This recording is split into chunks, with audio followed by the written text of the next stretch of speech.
नमस्कार, मैं हूँ शालिनी और आप देख रहे हैं प्रखर इंडिया न्यूज। आइए बढ़ते हैं आज की बड़ी खबर की ओर।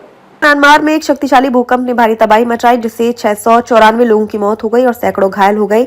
भूकंप का केंद्र मांडले के पास था और इसने म्यांमार सहित थाईलैंड के बैंकॉक में भी नुकसान पहुंचाया। बैंकॉक में एक निर्माणाधीन इमारत गिरने से 6 लोगों की मौत हो गई और कई लोग घायल हो गए। भूकंप की तीव्रता 7.7 मापी गई और इसके बाद कई आफ्टर शॉक्स आए, जिनमें से एक की तीव्रता 6.4 थी। म्यांमार के सैन्य शासन ने आधिकारिक तौर पर 694 मौतें और 730 घायलों की पुष्टि की। म्यांमार में भारत के अलावा चीन और रूस ने भी मदद भेजी है। थाईलैंड के बैंकॉक में एक निर्माणाधीन 33 मंजिला इमारत भूकंप के कारण ढह गई। इमारत गिरने से आसपास के इलाके में भारी धूल और मलबा फैल गया। बैंकॉक में लोग भागते हुए दिखाई दिए और राहत कार्य जारी है। म्यांमार सरकार ने राहत प्रयासों के लिए रक्तदान की अपील की और विदेशी मदद स्वीकार करने की बात की। चीन और रूस ने बचाव दल भेजे, जबकि संयुक्त राष्ट्र ने आपात राहत कार्यों के लिए $5 मिलियन आवंटित किए हैं। चीन के यूनान और सिचुआन प्रांतों में भी भूकंप के झटके महसूस किए गए थे। चीन के रुइली शहर में भूकंप के कारण कुछ इमारतों को नुकसान पहुंचा और वहां के निवासी भी इसकी तीव्रता से प्रभावित हुए। अफगानिस्तान में डोली धरती। म्यांमार और थाईलैंड के अलावा शनिवार की सुबह अफगानिस्तान में भी भूकंप के झटके महसूस किए गए। अफगानिस्तान में आए भूकंप की तीव्रता रिएक्टर स्केल पर 4.7 मापी गई। हालांकि अभी तक किसी तरह के नुकसान की कोई खबर सामने नहीं आई है।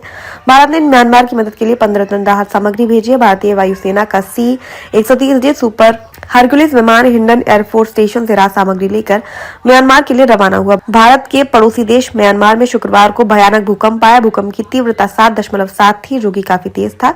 इन झटकों से कई बिल्डिंग ढह गई और लोग दहशत में आ गए। भूकंप में कम से कम 694 से ज्यादा लोगों की मौत हो चुकी है और 1670 से ज्यादा लोग घायल हुए हैं। हालांकि मरने वालों की संख्या और अधिक होने की आशंका जताई जा रही है।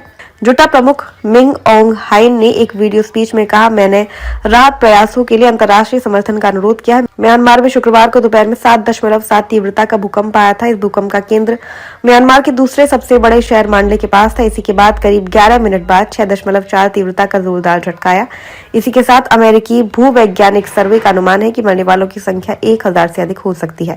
म्यांमार के सैन्य जुंटा नेता जनरल मिन ओंग हाइंग ने और अधिक मौतों और हताहतों की चेतावनी दी है। साथ ही उन्होंने किसी भी देश को मदद और दान देने के लिए आमंत्रित किया।